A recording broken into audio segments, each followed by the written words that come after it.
समस्त केउझर सातटी जाक निर्वाचन मंडली विधानसभा स्थल में विजु जनता दल आहरी सशक्त हो माननीय मुख्यमंत्री नेतृत्व में बहु मार्जिन रे जययुक्त हम यह विश्वास आम रही। यही समय माननीय मुख्यमंत्री दलर सभापति श्री नवीन पट्टनायक महोदय तरफ दलर सांगठनिक संपादक श्री प्रणव प्रकाश दास महोदय तरफ एवं विजु जनता दल समस्त नेतृमंडली तरफ आमे श्री मोहन हेम्ब्रम महोदय को एवं श्री कैलाश महंत महोदय को स्वागत करुचु।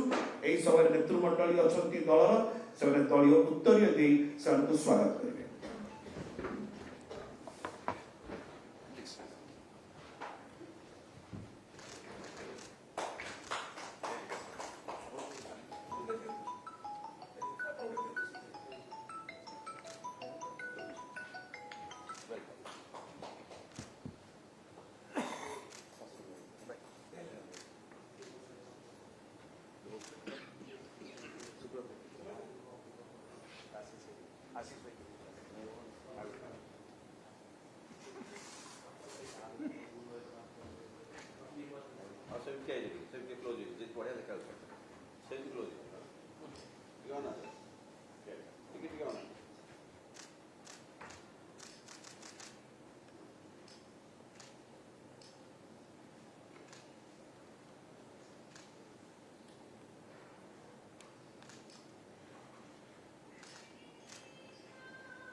वही समय अनुरोध करी श्री संग्राम पाइकराय महोदय को दलर वरिष्ठ नेता को से संक्षिप्त वक्तव्य।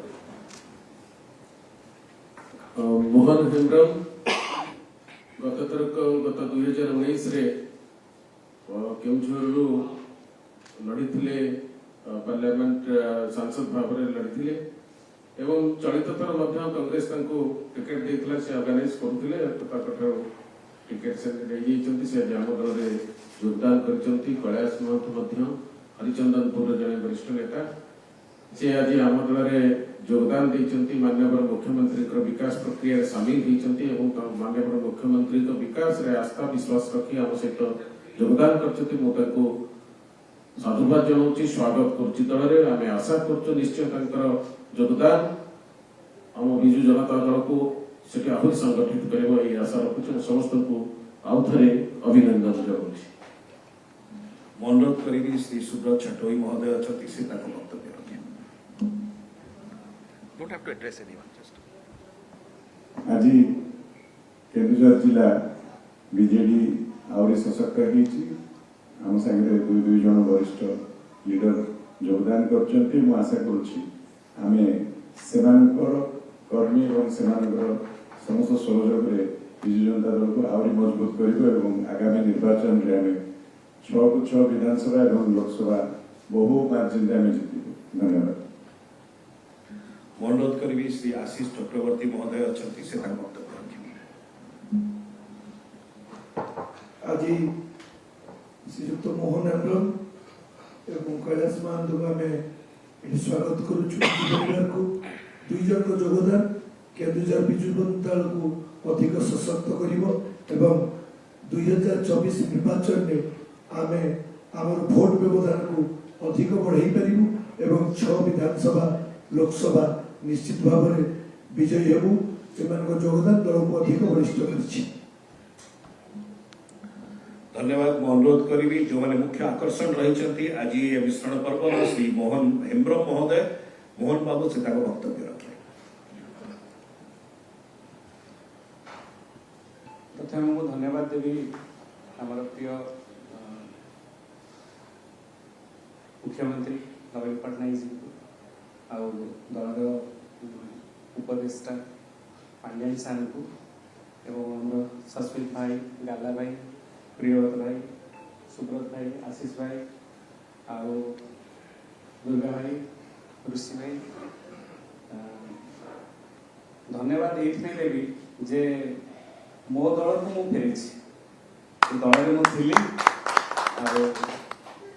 बेले बहुत घटना घटे से किसी गतिपथ बदले मो दल को फेरी से बहुत खुशी ଆଉ ନବୀନ ବାବୁଙ୍କର ଆମର ଯେ ପ୍ରିୟ ମୁଖ୍ୟମନ୍ତ୍ରୀ को आम आउ थे मुख्यमंत्री भाव में देखू आईपाई जो विकास ओडिशार पई जोटा कि आज भारत वर्ष रे चर्चित ओडिशार विकास पई आ सी विकास रे गुंडुची मूसा भली जदि मते किछि छोटिया माने दायित्व भी दिया जाए मुझे सुचारू रूपे पालन करी आपण सम्मुखरे मैं कही रखुची जे तुम ओडिशा रे लड़ी थी आमर केन्दुझर संसदीय क्षेत्र सहित आमर अच्छी 7टी निर्वाचन मंडली समस्त विजु जनता दल प्रार्थी मैंने विजय हेबे सेटा आमर चेष्टा और धन्यवाद।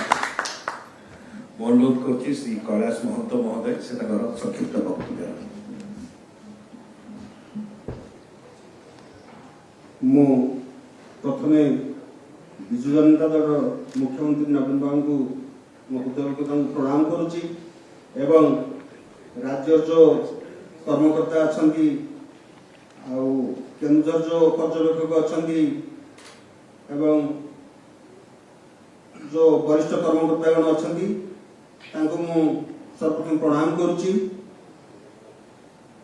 मु नवीन बाबू को कार्यक्रम कि विभिन्न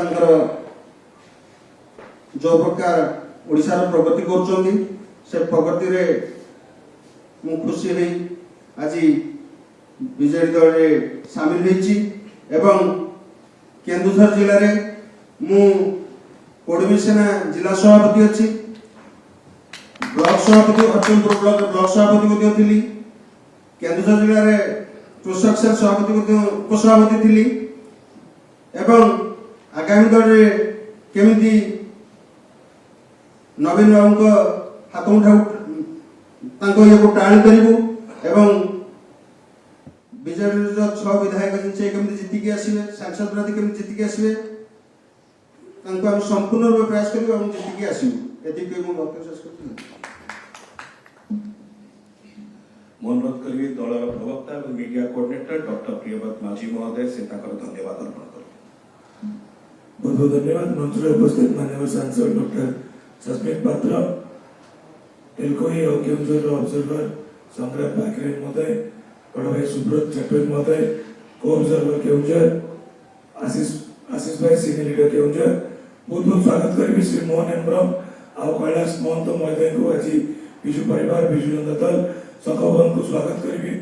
आप देखुवे जो भाया माननीय मुख्यमंत्री नेतृत्व में 2036 विकसित ओडिशा गढ़ू से देखुं महिला मैंने जॉइन कर विशेष करके आदिवासी बोड़ो भाई मैंने जॉइन कर स्पेशल डेवलपमेंट काउंसिल हो जो भाया माननीय मुख्यमंत्री ट्राइबल डेवलपमेंट गोटे रोल मॉडल